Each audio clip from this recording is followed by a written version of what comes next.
4월 18일 맥체인 성경 읽기 108일 차입니다. 여러분, 하나님의 이름은 저절로 높아지지 않습니다. 우리는 예배를 드립니다. 찬양을 하고 신앙생활도 합니다. 그런데도 하나님의 이름이 우리의 삶을 통해 드러나지 않을 때가 있습니다.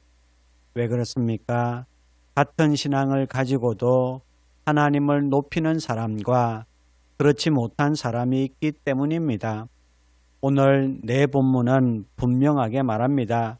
주의 이름은 어떻게 높아지는가? 네 가지 길을 통해 하나님의 이름이 높아지는 원리를 보여줍니다. 레위기 22장의 주제는 구별된 자가 누리는 축복입니다. 하나님은 제사에 대해 이렇게 말씀하십니다. 32절에 너희는 내 성호를 속되게 하지 말라. 나는 이스라엘 자손 중에서 거룩하게 함을 받을 것이니라. 그리고 이어서 말씀하십니다. 나는 너희를 거룩하게 하는 여호와요. 여기서 중요한 것은 이것입니다. 제사의 핵심은 형식이 아니라 거룩함입니다.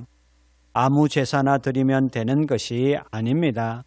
아무 마음으로 드리면 되는 것도 아닙니다. 하나님은 흠 있는 제사를 받지 않습니다. 왜입니까? 하나님은 거룩하신 분이기 때문입니다. 성도 여러분, 예배는 시간만 지킨다고 완성되지 않습니다. 형식을 갖춘다고 완성되지도 않습니다. 거룩하게 드릴 때 하나님의 이름이 높아집니다. 시편 28편과 29편의 주제는 기쁨으로 찬양할 때 주의 이름이 높아집니다. 시편 기자는 이렇게 고백합니다. 7절에 여호와는 나의 힘과 나의 방패이시니 내 마음이 그를 의지하여 도움을 얻었도다. 그래서 이어지는 반응이 무엇입니까? 그러므로 내 마음이 크게 기뻐하며 내 노래로 그를 찬송하리로다. 또 시편 29편 2절에서 선포합니다. 여호와께 그의 이름에 합당한 영광을 돌리며 여기서 분명한 흐름이 있습니다.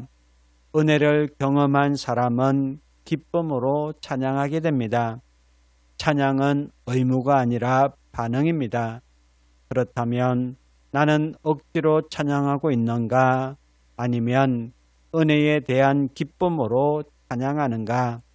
점검할 수 있기를 바랍니다. 전도서 5장의 주제는 은혜를 깨달을 때 주의 이름이 높여집니다.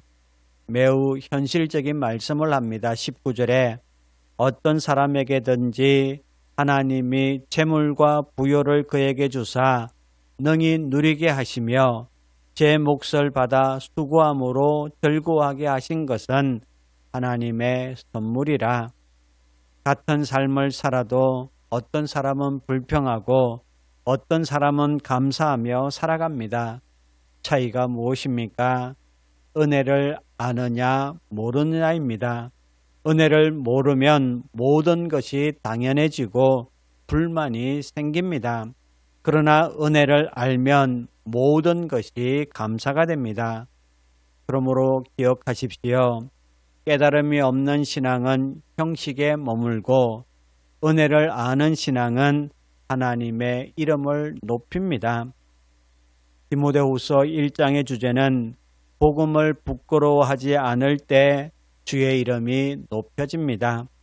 사도 바울은 디모데에게 분명히 말합니다. 8절에 그러므로 너는 내가 우리 주를 정언함과 또는 주를 위하여 갇힌 자 된 나를 부끄러워하지 말고 그리고 이어서 말합니다. 오직 하나님의 능력을 따라 복음과 함께 고난을 받으라. 복음을 전하는 것은 편한 길이 아닙니다. 때로는 손해를 보고 때로는 오해를 받고 때로는 고난이 따릅니다. 그래서 사람들은 복음을 숨기려고 합니다. 그러나 바울은 부끄러워하지 말라라고 합니다.